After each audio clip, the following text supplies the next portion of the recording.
নমস্কার। যুক্তি তর্ক সঙ্গে অর্কই আপনাদের স্বাগত। আপনাদের সঙ্গে আমি অর্কপ্রভ সরকার। ২রা ডিসেম্বর মুখ্যমন্ত্রী তার ১৪.৫ বছরের রাজ্য পাটের একটা হিসাব পেশ করেছেন উন্নয়নের পাঁচালী নাম দিয়ে। তাতে অনেক কথা বলেছেন, আমি সেই চর্বিত চর্বণার করতে চাই না। এ নিয়ে আমি আগেও প্রতিবেদন করেছি, বিভিন্ন কাগজে এসব নিয়ে লেখা হচ্ছে, টিভি চ্যানেলে সান্ধ্য বিতর্ক সভায় টেবিল চাপড়ে পক্ষে বিপক্ষে অনেকে কথা বলছেন, চায়ের কাপে তুফান উঠছে। আমি এর মধ্যে যেতে চাই না।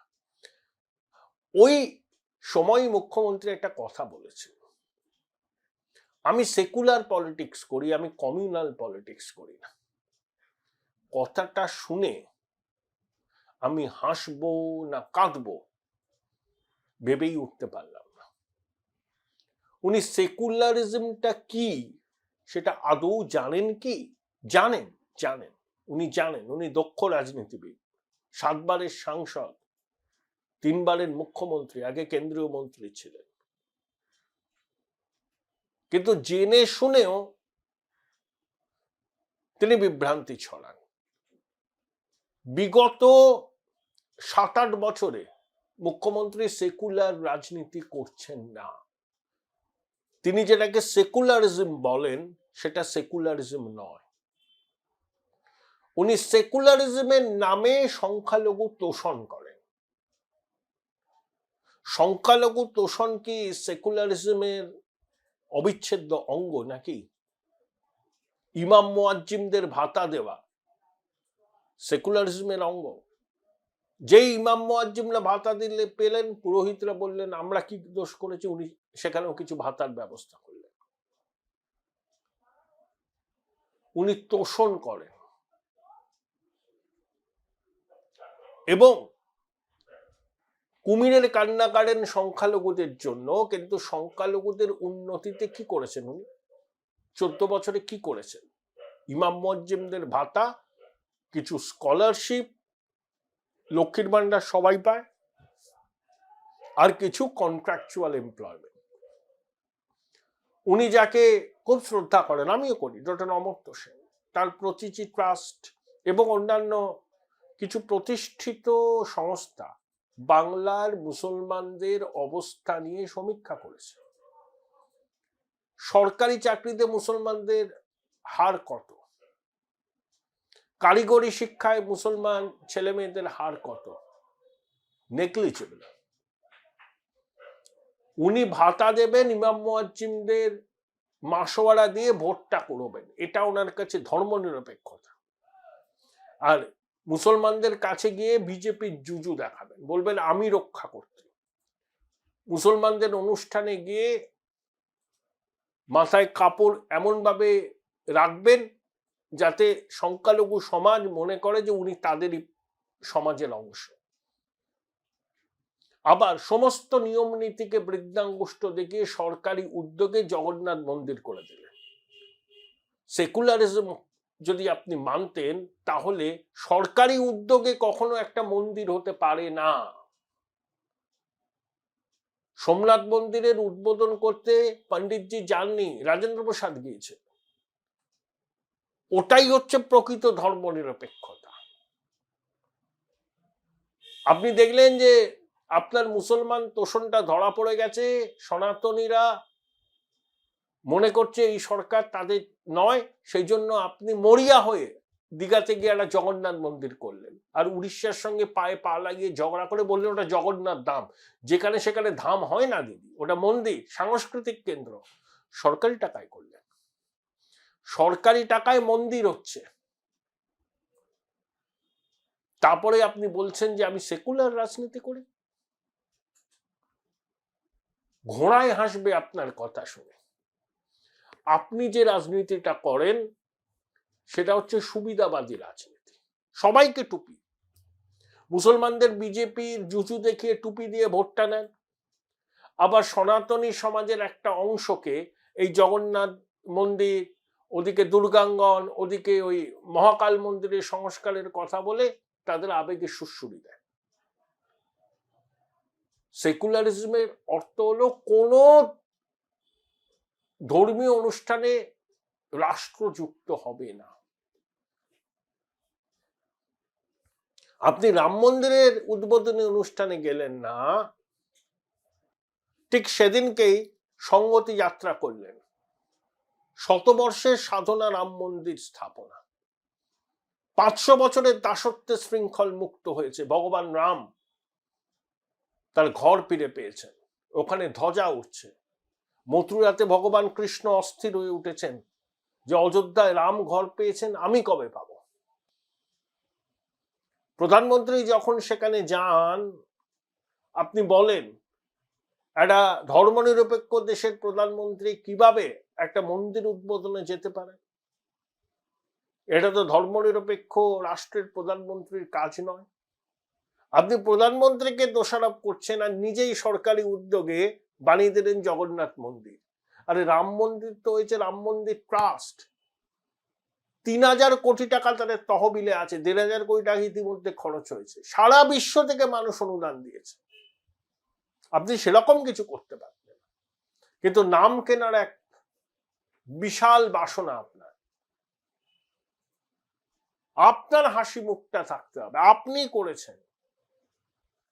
এই কথাটা যখনই বলি তখন আমার হেমবাবুর সেই বিখ্যাত কথাটা মনে পড়ে যায়। বিধানবাবুর মন্ত্রিসভা কেমন? সাংবাদিকদের প্রশ্নের উত্তরে হেমবাবু বললেন, শোনো হে, একজন কালীপদ, একজন খালিপদ, বাকি সব ... তা সাংবাদিকরা যে মানে চতুষ্পদ। কালীপদ মানে কালীপদ মুখার্জি, ডেন্টাল কালী, স্বরাষ্ট্রমন্ত্রী ছিলেন, তার নামে কংগ্রেসের হাজি মহসেন স্কোয়ারে পুরনো দপ্তর ছিল, কালীপদ মুখোপাধ্যায় স্মৃতি ভবন। আরেকজন খালিপদ, গান্ধী ভক্ত, যাদব পাঁজা, কোনোদিন চটি পড়তেন না। তা হেমবাবুর এই বিখ্যাত কথা। তো দিদিমণিও তো ঠিক তাই, দিদিমণি সর্বত্র বিরাজমান, সব তিনি করেছেন। তিনি শিল্প বোঝেন, তিনি স্বাস্থ্য বোঝেন, তিনি রবীন্দ্রসঙ্গীত বোঝেন, তিনি নজরুল বোঝেন, তিনি কবিতা বোঝেন, তিনি ডাক্তারি বোঝেন, তিনি আইন বোঝেন। তিনি যদি প্র্যাকটিস করতেন হাইকোর্টে বা সুপ্রিম কোর্টে, সিদ্ধার্থ বাবু লজ্জা পেতেন। যদি ডাক্তারি করতেন বিধানবাবু সমীহ করতেন। আর গান যদি গাইতেন, সন্ধ্যা মুখোপাধ্যায় বলেছিলেন না, দিদিমণি বলেছেন, সন্ধ্যাদি বলতেন মমতা একটা গান কর। আর কবিতা অসাধারণ, সুভাষ মুখোপাধ্যায় মুগ্ধ হয়ে শুনতেন। এগুলো হচ্ছে মেগালোম্যানিয়ার লক্ষণ। তাই দিদিমণি যখন বলেন আমি সেকুলার রাজনীতি করি, আমি কমিউনাল রাজনীতি করি না, তখন আমার মনে হলো যে উনি সেকুলারিজমের মানেটাই বোঝেন না। উনি শুধু বোঝেন তুষ্টিকরণ, কিভাবে ভোট কুড়োতে হবে, ভোট কুড়োনোর জন্য এর মাথায় টুপি, ওর মাথায় টুপি, একে প্রতিশ্রুতি, ওকে প্রতিশ্রুতি, দেখে নেব, পুষিয়ে দেব, করে দেব, ভরসা রাখুন, এগুলোই তো বলেন। তার উপর ভরসা রেখে 5 বছর কাটিয়ে দিল পথের ধুলো খেয়ে মাতঙ্গিনী আজরার মুখে, যোগ্য চাকরিহারারা, বঞ্চিত চাকরিহারারা। তার উপর কিভাবে মানুষ ভরসা রাখবে? তাই আমার বড় মজা লাগলো, বড় আমোদ পেলাম যখন দিদিমণি বলছেন আমি সেকুলার রাজনীতি করি। Join Indian Institute of Hotel Management now. Right choice, right decision. Secular রাজনীতির অর্থ এই নয় রেড রোডে ঈদের নমাজে উপস্থিত হয়ে সংখ্যালঘুদের বিজেপি সম্পর্কে উস্কে দেওয়া, বিজেপির জুচু দেখানো, আবার পুজো উদ্বোধনে গিয়েও নানা রকম কাজ কারবার করা। ঠিক যেমন এই বছর পুজোয় হাতিবাগানের পুজোর উদ্বোধনে গিয়ে মুখ্যমন্ত্রী সচেতন ভাবে করলেন, টুকটাক বৃষ্টি পড়ছিল, ছাতাও ছিল, কিন্তু তিনি এমন ভাবে মাথায় কাপড়টা টানলেন ওই বিশেষ সম্প্রদায়কে বার্তা দেওয়া আমি তোমাদেরই লোক। 1964 সালে 27 মে পণ্ডিত নেহরু মারা গেলেন। গ্র্যানভিল অস্টিন সংবিধান বিশেষজ্ঞ, তিনি তখন ভারতে। রামচন্দ্র গো ইন্ডিয়া আফটার গান্ধী প্রবন্ধে লিখেছেন গ্র্যানভিল অস্টিনকে কোট করে যে 3 মূর্তি ভবনে পণ্ডিতজির মরদেহ শায়িত আছে, শোকস্তব্ধ সবাই, কংগ্রেসীরা আসছেন, অন্য মানুষও আসছেন। এমন সময় তখন তো অ্যাম্বাসেডার একটা সাদা অ্যাম্বাসেডর করে এলেন স্যার সৈয়দ মেহমুদ, দু চোখে জলের ধারা বাধা মানছে না। তাকে দেখে চোখ মুছতে মুছতে এগিয়ে এলেন জগজীবন রাম। জগজীবন রাম নিজেকে চামার বলতেন, নিম্ন বর্ণে। স্যার সৈয়দ মেহমুদ আজন্ম কংগ্রেসে বিলেতে পণ্ডিতজির সহপাঠী ছিলেন। স্যার সৈয়দ মেহমুদের হাত ধরে বাবুজি মানে জগজীবন রাম নিয়ে গেলেন পণ্ডিত নেহরুর মরদেহ যেখানে শায়িত আছে। পণ্ডিত নেহরু বর্ণ হিন্দু, একজন বর্ণ হিন্দুর মরদেহের কাছে একজন মুসলমান মানুষকে হাত ধরে টেনে নিয়ে যাচ্ছেন নিম্ন বর্ণের জগজীবন রাম। এটাই ভারতবর্ষ, এটাই হচ্ছে প্রকৃত অসাম্প্রদায়িকতা। সেই বোধ আপনার আছে? আপনি সেকুলার পলিটিক্স করেন বলেন, মুসলমানদের সবাই গিয়ে বিজেপির জুজু দেখানো,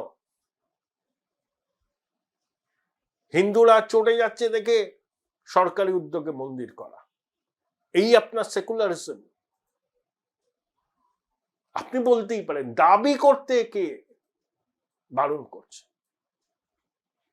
তবে আপনার অনুপ্রাণিত পার্শ্বদরা ধন্য ধন্য করতে পারে, কিন্তু আমার মনে এই প্রশ্নটা উঠেছে দিদিমণি, তাই আমি বললাম যে আপনার সেকুলারিজম সংজ্ঞাটা বোধহয় ঠিক নয়। আপনি সেকুলারিজমের নামে যেটা করেন সেটা হচ্ছে ভোট কুড়ানোর রাজনীতি। সেকুলারিজমের সঙ্গে এর কোনো সম্পর্ক নেই। এইসব কথা বললে আপনার না হাহাকারটাই প্রকট হয়ে উঠছে। আপনি হাহাকার করছেন, বুঝতে পারছেন সময়টা ভালো নয়, এ বড় সুখের সময় নয়। ভোট করা নাচ্ছে, এসআইআর হচ্ছে, আষ্টে পৃষ্ঠে জড়িয়ে গেছে আপনার দল সরকার দুর্নীতিতে। তাই যেন তেন প্রকারেণ যা কিছু পাচ্ছেন খড়কুটোর মতো আঁকড়ে ধরছেন। বাংলায় আবার একটু ওই সেকুলারিজমের চর্চা আছে না, অনেকেই নিজেকে সেকুলার ভাবে, আসলে তোষণবাজ অধিকাংশ। তাদেরকে লক্ষ্য করে, ওই বামপন্থীদের লক্ষ্য করে এই বার্তাটা দিলেন। ওই যারা আবার no vote to BJP campaign করেছিল, আবার করবে, তাদেরকে আবার পাশে টানার চেষ্টা আপনার, এছাড়া আর কিছুই না।